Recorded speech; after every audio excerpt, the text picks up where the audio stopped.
we'll get to it. Everybody should have an agenda. We're only going to take up 2 items on this agenda. First one is going to be Senate Bill 2306, campaign finance reports.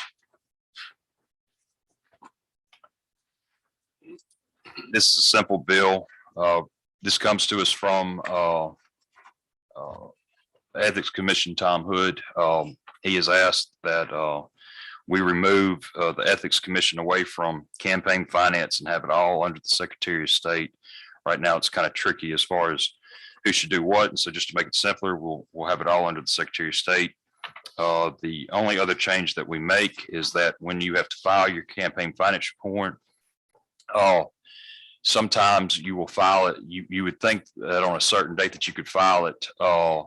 Turns out to be a holiday or on the weekend. And what this will allow for is allow for the next business day for that deadline to be filing a campaign finance report. I'll be happy to take any questions.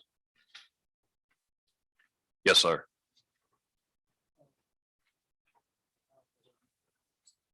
Mr. Chairman, I don't want to slow things down, and I don't want to go off the deep end. But one of the concerns about the schedule for filing is the idea behind the legislation is to make public contributions, and to make public contributions in time for them to have an effect on the election. And that was thought to be the best trade-off between the right of the people to contribute and participate in elections, and also to let voters be informed. And so one of the dilemmas was the final reports and getting them filed in time so that people can find out if some big money has come in late in the day. And of course, that's a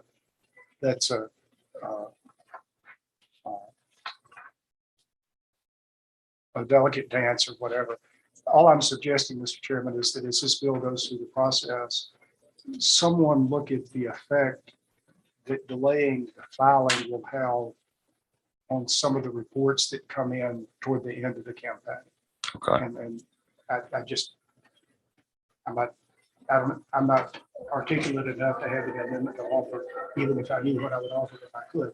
But I would ask the chair to look at those particular situations. Yes, sir. Any other questions? Title sufficient to pass. The motion is title sufficient to pass. All in favor say aye. Aye. Any noes? The ayes appear to have it. The ayes have it. Okay, last, we're going to go to Senate Bill 2606, and I believe everybody has a committee sub.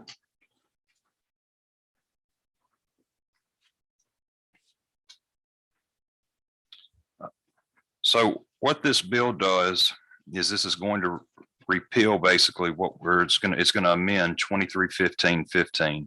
Right now, Mississippi is in a lawsuit on how we treat naturalized citizens to vote, and we're in a lawsuit and things aren't looking good. So we want to be able to change our law to be able to get out of that lawsuit, yet still ensuring the integrity of the vote.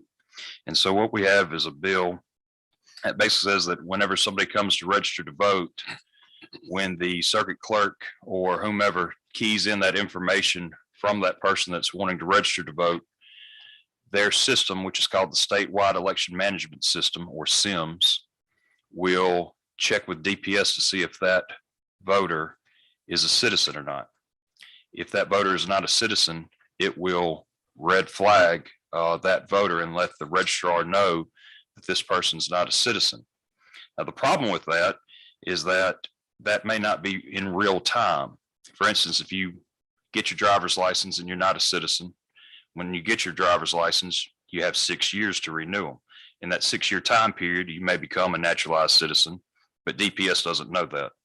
So what we'd like to do is, if that voter is flagged by DPS, the circuit clerk have the authority to check the SAVE system, which is a real-time system that will check to see if that person is a citizen or not.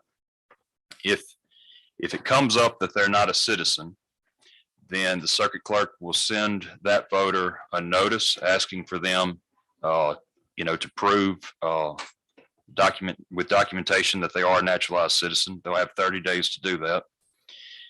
If they fail to do that, They will go in pending status in Sims. After 2 general federal elections, they'll be taken off the voter rolls. If in 2 general federal elections they show up to vote, they'll have the right, just like anybody, if their names are not on the rolls, they can vote via affidavit ballot. Once they vote affidavit ballot, they will have, just like with photo ID, 5 business days to be able to return to the circuit clerk's office with their proof of citizenship. That's an explanation of the bill. I'll be happy to take any questions.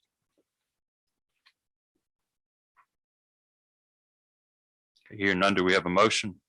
To have sufficient to pass, committee sub. The motion is titled sufficient to pass committee sub. All in favor say aye. Aye. Any opposed?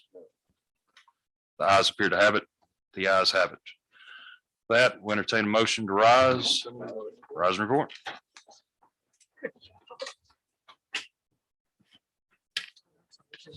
Huh?